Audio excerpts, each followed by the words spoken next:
iman dengan keimanan yang sempurna, karena ajaran Islam diturunkan Allah pun dalam keadaan sempurna. Sehingga Allah berfirman di dalam surah An-Nisa ayat 82, A'udzu billahi minasy syaithanir rajim. Afala yatadabbarunal Qur'an. Tidakkah mereka mentadaburi isi ayat-ayat Al-Qur'an? Ini bahasa Allah gitu. Jadi Allah menggunakan bahasa istifham ingkari namanya. Jadi Allah bertanya tapi mengingkari. Artinya ini loh kelakuan kalian enggak mau mentadaburi Al-Qur'an. Walau kana min 'indi ghairillah. Andai kata Quran ini bukan berasal dari Allah, lawajadu fihi ikhtilafan katsiran. Lawajadu fihi ikhtilafan katsira. Maka Quran akan kalian temukan dalam keadaan kontradiksi. Jadi seakan-akan Allah mau bilang gini loh, kalau kamu mau tadabbur Quran dengan benar, ayat-ayat Quran kau pahami dengan serius, maka di situ ada kebesaran Allah yang nggak bisa dipungkiri. Kalau Quran ini bukan diciptakan oleh Nabi Muhammad, Quran ini nggak mungkin diciptakan oleh manusia, Pak. Ciri manusia itu kontradiksi. Jadi semua manusia dalam menciptakan apapun pasti ada bau-bau kontradiksi. Bapak, saya, kita semua ini, ya, misalnya melakukan sebuah statement riset ilmiah gitu, pasti dalam tulisan skripsi atau apa namanya tulisan-tulisan ilmiah kita itu pasti ada mengandung kontradiksi. Itu manusiawi banget. Nah makanya Allah bilang, nah Quran aku tantang ini, siapa yang bisa mencarikan kontradiksi di dalam ayat-ayat Al-Quran. Tapi harus tadabbur. Afala yatadabbarunal Quran. Ayo tadabbur isi Quran. Kalau memang Quran ini bukan berasal dari Allah, ciptaan manusia biasa, pasti akan terjadi yang namanya kontradiksi. Nah di situ teman-teman yang dimuliakan Allah Subhanahu wa taala, Islam agama yang tegak berdiri dengan kesempurnaannya. Nah kadang-kadang muncul pertanyaan, tapi ada beberapa poin gitu. Misalnya kita melihat seakan-akan, tanda kutip begitu ya, seakan-akan Islam itu kayak ada kontradiksi. Saya pernah ditanya oleh mahasiswa saya sebuah ayat yang dia ambil dari surah An-Nur ayat yang ke-26. Dia katakan, Pak Ustadz, Allah berfirman, al-khabithatu lil khabithin. Wanita-wanita yang jahat itu akan mendapatkan suami-suami yang jahat. Wal khabithuna lil khabithat. Dan para wanita laki-laki yang jahat akan mendapatkan wanita yang jahat. Wa thayyibatu lit thayyibin. Wanita yang baik akan jadi dapat laki-laki yang baik. Wa thayyibuna lit thayyibat. Dan laki-laki yang baik akan mendapatkan wanita yang baik.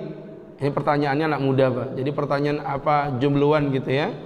Dia bertanya, tapi faktanya saya temukan tidak begitu, Pak Ustaz. Kita sering melihat kok laki-laki itu sering yang soleh dapat perempuan yang jahat, atau mungkin perempuan yang jahat dapat laki-laki yang soleh, atau dibalik begitu. Ya, sehingga berangkat dari situ kan ada beberapa gambaran dalam kehidupannya. Kalau kita lihat ini berarti apa terjadi kontradiksi. Pertama kami jawab, memahami Quran nggak bisa satu poin begitu. Bapak lihat hadis ayat tadi itu, oke, anggaplah ayat itu seperti itu berdirinya. Tapi coba perhatikan ayat-ayat yang lain. Bagaimana Allah Subhanahu wa taala sendiri menyatakan ada loh laki-laki yang solih punya istri yang durhaka. Contohnya siapa? Nabi Lut. Contohnya Nabi Nuh alaihi wassalam. Daraballahu mathalan lil ladzina kafaru imra'atan Nuh wa imra'atan Lut. Kata Allah, aku telah memberikan kabar, percontohan kepada orang-orang yang kafir seperti istrinya Nabi Nuh dan istrinya Nabi Lut. Kanata tahta abdaini min ibadina salihin.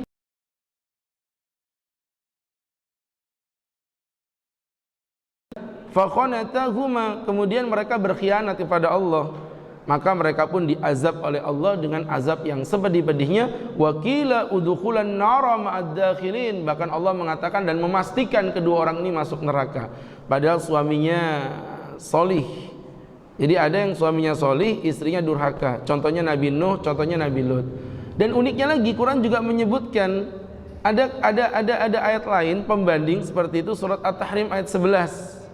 Wa daraballahu mathalan lil ladzina amanu imra'ata fir'aun. Dan sebaliknya aku memberikan contoh kepada orang beriman. Ya, kalau tadi contoh buat orang kafir itu.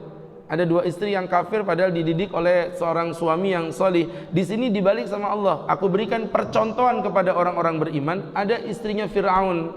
idza qalat rabbi bani li 'indaka baitan fil jannah. Sehingga waktu itu istrinya Fir'aun berkata, Tuhan, dirikan aku rumahku di surga kelak, ya, dan wanajjini min Fir'aun, dan selamatkan aku dari kekejaman suamiku Fir'aun. Jadi ada loh Pak yang suaminya solih, istrinya kurang ajar. Contohnya kayak tadi Nabi Nuh atau Nabi Lut.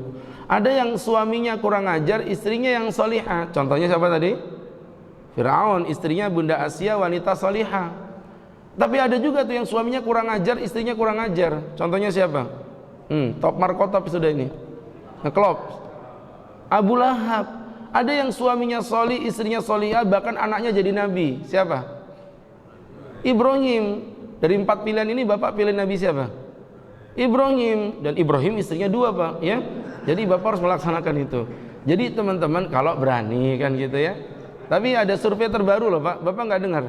Jadi LSI kemarin ngadain survei, itu mencari kota yang dan Balikpapan menang di 2 kategori. Pertama, kota paling dicintai, dan yang kedua, kota yang laki-lakinya paling setia terhadap istri.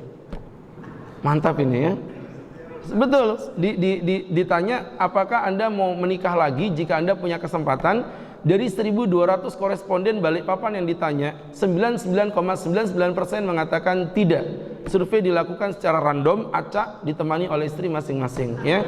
Baik teman-teman yang berbahagia, yang dimuliakan Allah.